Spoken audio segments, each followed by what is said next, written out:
Android এসডিকেটা download করার পরে সরাসরি এরকমভাবে ওপেন হয়ে যাবে। যদি ওপেন না হয় তাহলে লঞ্চ প্যাডে গিয়ে আপনারা এই অ্যান্ড্রয়েড স্টুডিওতে ক্লিক করে বা স্টার্ট মেনু থেকে আপনারা যে অপারেটিং সিস্টেম ইউজ করেন সেখান থেকে আপনারা জাস্ট অ্যান্ড্রয়েড স্টুডিওটা ওপেন করবেন এবং এটা হচ্ছে প্রথম উইন্ডো, অর্থাৎ আগে কোনো কিছু ইউজ করা হয়নি, সেজন্য হিস্ট্রি নাই। যদি আপনারা আগে কোনো প্রজেক্ট ইউজ করে থাকে তাহলে এই যে এই সেকশনে হিস্ট্রি দেখাবে এবং নিউ প্রজেক্টটা উপরে চলে যাবে।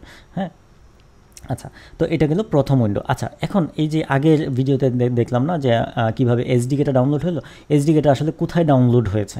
হ্যাঁ, এটা কিন্তু অনেক বড় একটা ফোল্ডার এবং এই এসডিকেটা যে জায়গায় ডাউনলোড হয়েছে সেটা আমরা একটু দেখার চেষ্টা করি।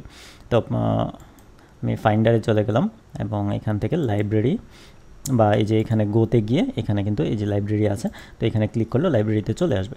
আচ্ছা, তো লাইব্রেরিতে চলে আসার পরে এইখানে আমরা এই যে অ্যান্ড্রয়েড নামে একটা ফোল্ডার দেখতে পাচ্ছি, এই ফোল্ডারের ভিতরে যাব এবং এখানে দেখেন এসডিকে, এটাই কিন্তু হচ্ছে যে ডাউনলোড হয়েছে। হ্যাঁ, তো এই আমরা যখন অ্যাপ ডেভেলপমেন্ট করতে থাকবো তখন কিন্তু ক্রমেই এই ফোল্ডারের আকৃতি বাড়তে থাকবে। হ্যাঁ, দিন যাবে আর বাড়বে, কারণ হচ্ছে যে নতুন নতুন আপডেটগুলো আসবে, সেগুলো আমাদেরকে ডাউনলোড করা লাগবে, সেজন্য আস্তে আস্তে কিন্তু এই ফোল্ডারের আকৃতি কিন্তু বাড়তে থাকবে। তো সেটা আমাদেরকে খেয়াল রাখতে হবে। যেমন সোর্সে যদি আমাদের নতুন নতুন যেমন অ্যান্ড্রয়েড 33 আসছে, পরবর্তীতে কিছুদিন পরে হয়তো বা 34 আসছে, তখন যদি আমরা 33 আর ইউজ করতে না চাই তাহলে কিন্তু এটা আমাদেরকে রিমুভ করে দিতে হবে। কোথা থেকে রিমুভ করব, এখান থেকে ম্যানুয়ালি রিমুভ করা যায় অথবা অ্যান্ড্রয়েড স্টুডিও থেকে রিমুভ করা যায়, এই বিষয়গুলো আমরা পরে দেখব। তো এখন এটা জেনে রাখলাম যে এই জায়গায় হচ্ছে যে এসডিকে নামে একটা ফোল্ডার আছে। তো এইটা ফোল্ডারটা কিন্তু আপনি ম্যাক, উইন্ডোজ, লিনাক্স সবগুলোতেই সেমভাবেই থাকবে। হ্যাঁ, পাথটা একটু ডিফারেন্ট হবে, আপনারা যখন ইনস্টল করেন তখন পাথটা দেখে নেবেন কোথায় ইনস্টল হয়েছে। ঠিক আছে, আমি এটা ক্লোজ করে দিলাম। তো এখান থেকেই হচ্ছে যে আমাদের যাত্রা শুরু হবে, যে এখান থেকে আমরা নিউ প্রজেক্ট নিতে পারবো। ঠিক আছে, অ্যান্ড্রয়েড স্টুডিও এবং হচ্ছে যে জিরাফ বা কোন ভার্সনটা আছে সেটার নাম এবং প্রজেক্টস ট্যাবে ক্লিক করলে এই যখন ডান পাশে যে উইন্ডোটা আছে সেটা আসলো। কাস্টমাইজে ক্লিক করলে আপনি এখান থেকে থিম সিলেক্ট করতে পারবেন। হ্যাঁ, আর অ্যাক্সেসিবিলিটির মধ্যে ফন্ট একটু বড় ছোটো করা যাবে। হ্যাঁ, কিম্যাপ হচ্ছে যেটা আছে এটাই আমার ম্যাকের ক্ষেত্রে ম্যাক ওএসটাই রাখবো। হ্যাঁ, আপনারা যদি অন্য কোনো আইডিতে অভ্যস্ত হন সেটার কিম্যাপ দিতে পারেন। আচ্ছা, তো আর হচ্ছে প্লাগইন এখানে প্লাগইনের মার্কেট প্লেস আছে, এখানে বেশ কিছু প্লাগইন আছে। তো আমার মনে হয় একটা প্লাগইন আছে ছোটোখাটো। এখন আসি লার্নের দিকে। আচ্ছা, লার্ন হচ্ছে যে আপনি কিছু রিসোর্স দেওয়া আছে যার মাধ্যমে হচ্ছে যে অ্যান্ড্রয়েড অ্যাপ ডেভেলপমেন্ট শিখতে পারবেন। আচ্ছা, তো এই অপশনগুলো আমরা বাম পাশের অপশনগুলো দেখে ফেললাম। একদম নিচে চলে আসি, নিচে কি আছে অপশনস মেনু, এখানে ক্লিক করলে দেখেন অ্যাবাউট আছে। অ্যাবাউটে ক্লিক করলে দেখতে পারবেন যে অ্যান্ড্রয়েড স্টুডিওর যে ভার্সন আছে এবং সেটা সম্বন্ধে বিস্তারিত এখানে দেওয়া আছে। হ্যাঁ, যে ওপেন জেডিকে ইউজ করা হয়েছে এই জিনিসগুলো আছে। তো কপিরাইট, গুগল, হ্যান হাবিজাবি জিনিসপত্র দেওয়া আছে এখানে। আচ্ছা, এরপরে কী আছে যে এডিট কাস্টম প্রপার্টিস। আচ্ছা, এখানে কাস্টম প্রপার্টিস এটা খুব সচরাচর লাগবে এরকম না, আপনার দু একটা ক্ষেত্রে লাগে, খুব একটা তেমন একটা লাগে না। কাস্টম ভিএম অপশন এগুলো হচ্ছে যে এই ভার্চুয়াল মেশিনটা মাঝে মাঝে হচ্ছে যে আপনার যদি র্যাম খুব বেশি থাকে এখানে যদি একটু বাড়িয়ে দেওয়া যায় সেই ক্ষেত্রে কিন্তু আপনার পারফরমেন্সটা বাড়ে। আর একদম লাস্টে আছে যে চেক ফর আপডেটস, তো এটা নতুন কোনো ভার্সন আসলে আপডেট চেক করা যায়। তো এটা যে এখানে এই যে অপশনগুলো, এই অপশনগুলো কিন্তু অ্যান্ড্রয়েড স্টুডিওতে প্রজেক্ট ওপেন করার পরেও আমরা বেশ কিছু অপশনের অ্যাক্সেস পাবো। আচ্ছা, এখন ডান পাশে চলে আসি যে প্রজেক্টস যখন থাকবে তখন এখানে আমাদের যে অপশনগুলো থাকে, যেমন ডান পাশে প্রথমে আছে যে নিউ প্রজেক্ট, তারপরে হচ্ছে যে ওপেন, আগেই কোনো প্রজেক্ট আপনি করে থাকলে সেটা ওপেন করার জন্য, এবং হচ্ছে যে গেট ফ্রম ভিসিএস মানে ভার্সন কন্ট্রোলিং সিস্টেম, মনে করেন গিট বা এরকম কোনো ভার্সন কন্ট্রোলিংয়ের মধ্যে যদি আপনার প্রজেক্ট থাকে সেটা থেকে আপনি এখানে সরাসরি মানে প্রজেক্টটা নিয়ে আসতে পারবেন। সো আমাদের বেশিরভাগ ক্ষেত্রে নিউ প্রজেক্ট এবং ওপেন এটি দুইটাই লাগবে। আর মোর অপশানে যাই, মোর অপশানে হচ্ছে যে প্রোফাইল অ্যান্ড ডিবাগ এপিকে। তো profile or debug APK, so এইখানে এটার মাধ্যমে হচ্ছে এপিকে ওপেন করা যায়। তো এপিকে ওপেন করে আপনি এপিকে সম্বন্ধে বিস্তারিত জানতে পারবেন, এপিকের ভিতরে কী আছে না আছে।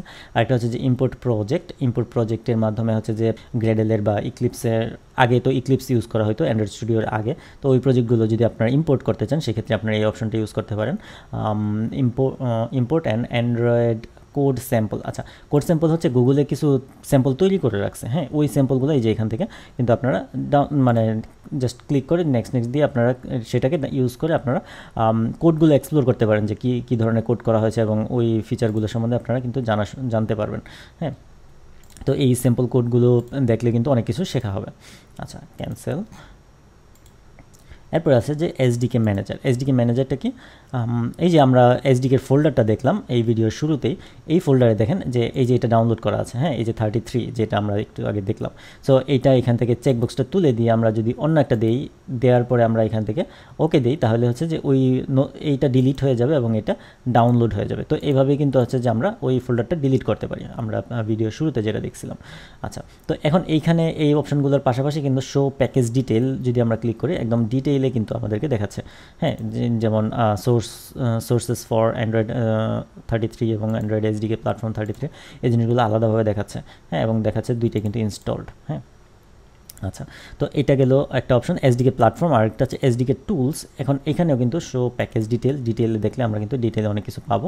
তো এগুলো হচ্ছে যে আমরা ডেভেলপমেন্ট করার সময় কিন্তু আমরা এইগুলোকে সিলেক্ট করে দিতে হয় যে আমরা কোন ভার্সন দিয়ে হচ্ছে যে লেটেস্ট যে সাপোর্টগুলো সেগুলো আমরা দিতে চাইলে লেটেস্টগুলো সিলেক্ট করে দিতে হয়। গুগলে কিন্তু মাঝে মাঝে ফোর্স করে যে আপনি যদি পুরাতনটা ইউজ করতে থাকেন, গুগলে কিন্তু মাঝে মাঝে ইমেল দিতে থাকে যদি আপনার ডেভেলপার কনসোল থাকে, অর্থাৎ যে জায়গায় আমরা অ্যাপটা আপলোড করি, তো এরকম কনসোল থাকলে হচ্ছে গুগলে ইমেল দিতে থাকে যে আপনার লেটেস্ট ইউজ করেন, আপডেট করেন, হ্যান ত্যান হাবিজাবি।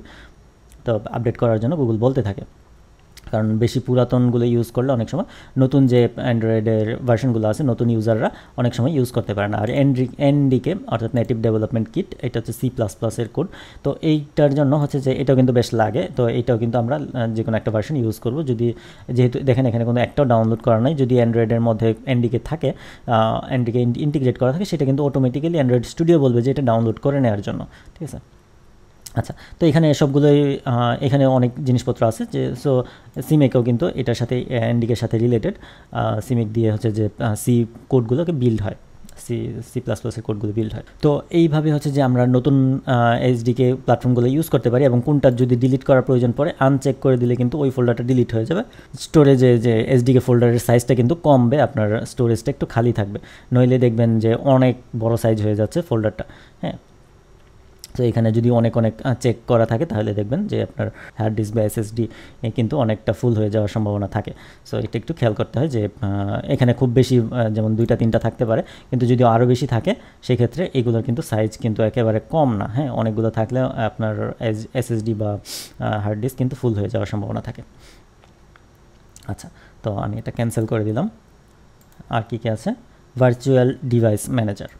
ভার্চুয়াল ডিভাইস হচ্ছে যে আপনার ইমুলেটর, যেটাকে বলি আমরা ইমুলেটর, অর্থাৎ আমরা অ্যান্ড্রয়েডের একটা ডিভাইস কিন্তু আমরা এই অ্যান্ড্রয়েডের বাস্তব যে আমরা অ্যান্ড্রয়েডের ফোন ইউজ করি সেইটা ছাড়াই এখানে কিন্তু একটা ডিভাইস সে ক্রিয়েট করতে পারে।